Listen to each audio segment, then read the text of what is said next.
आज जब हम बात कर रहे हैं तो औसतन 10 दलित महिलाओं का रोज इस देश में बलात्कार होता है।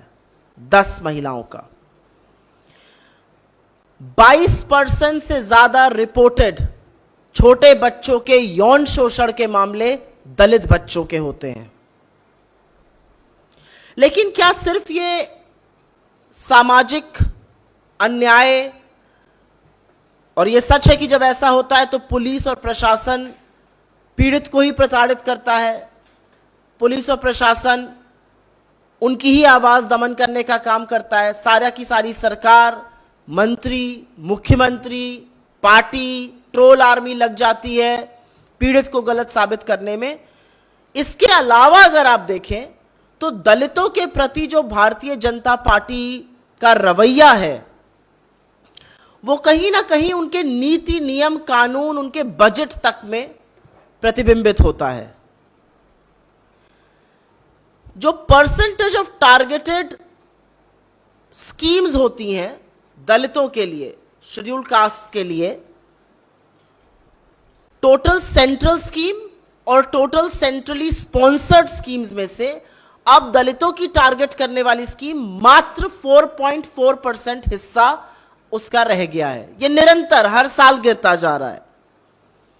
2022 वित्तीय वर्ष में दलित औरतों के लिए 15,000 करोड़ से ज्यादा एलोकेट किए गए थे। 2023 में वो घटाकर 11,000 करोड़ से थोड़ा ज्यादा एलोकेट किए गए। तो ये एब्सोल्यूट टर्म्स में भी घटा, परसेंटेज ऑफ बजट में भी घटा। बाबा साहब का सपना था कि दलित बच्चे पढ़ेंगे, लिखेंगे, मुख्य धारा में आएंगे तो सामाजिक न्याय और समानता को ज्यादा धार मिलेगी।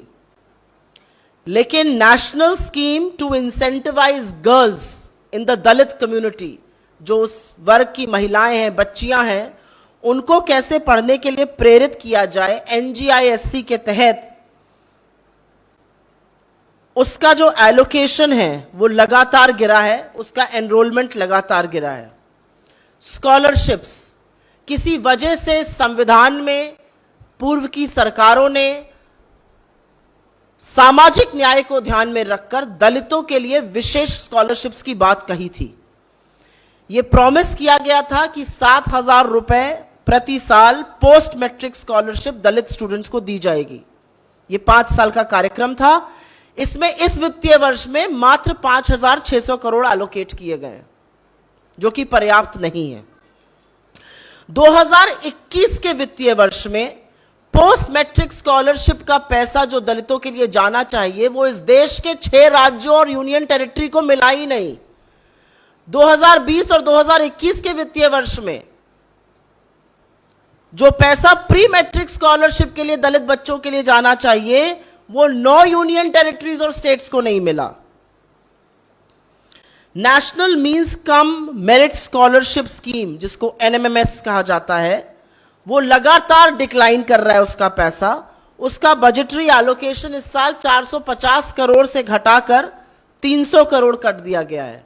और डेटा बहुत है, लेकिन हायर एजुकेशन के लिए, फेलोशिप के लिए, फ्री कोचिंग के लिए लगातार बजटरी एलोकेशन घटाया जा रहा है और कई कई चीजों पर उसको आधा कर दिया गया है।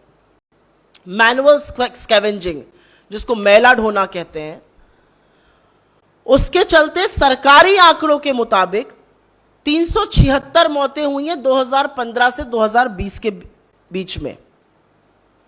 लेकिन यह भी सच है कि मैला ढोना और जो सेप्टिक टैंक उतर के लोग साफ करते हैं, सरकार कहती है कि वो 2 अलग चीजें हैं। हम सबका मानना है कि वो एक ही चीज है, एक दूसरे का एक्सटेंशन है, एक दूसरे का कहीं ना कहीं पूरक है। अगर व्यक्ति मैला ढो रहा है तो वो जरूर सेप्टिक टैंक भी साफ कर रहा है। सरकार की धृष्टता है ये कि वो उसको अलग बताती है, और सरकार की उससे बड़ी धृष्टता यह है कि लोकसभा में सरेआम झूठ बोलकर कहती है कि इस देश में मैनुअल स्कैवेंजिंग से पिछले 3 सालों में एक भी मौत नहीं हुई है। पर कि सच यह है कि सेप्टिक टैंक साफ करते वक्त इस देश में 2 सालों में 161 मौतें हुई हैं। और इसको खत्म करने का क्या प्रयास है? इसको खत्म करने का प्रयास ये उठाया गया था कि आप एक सेल्फ एम्प्लॉयमेंट मैनुअल स्कैवेंजर्स मैला ढोने वालों के लिए करिएगा। उसके लिए 100 करोड़ का बजट था पिछले साल, उस बजट का आधा 43 करोड़ रुपए इस्तेमाल किया गया, बाकी पैसा छुआ ही नहीं गया। तो कहीं ना कहीं सरकार की जो मंशा है वो इसी से साफ है कि जो एलोकेशन उनके पुनर्वास के लिए, जो एलोकेशन उनके ऑल्टरनेटिव्स के लिए किया गया, वो भी आधा कर दिया गया।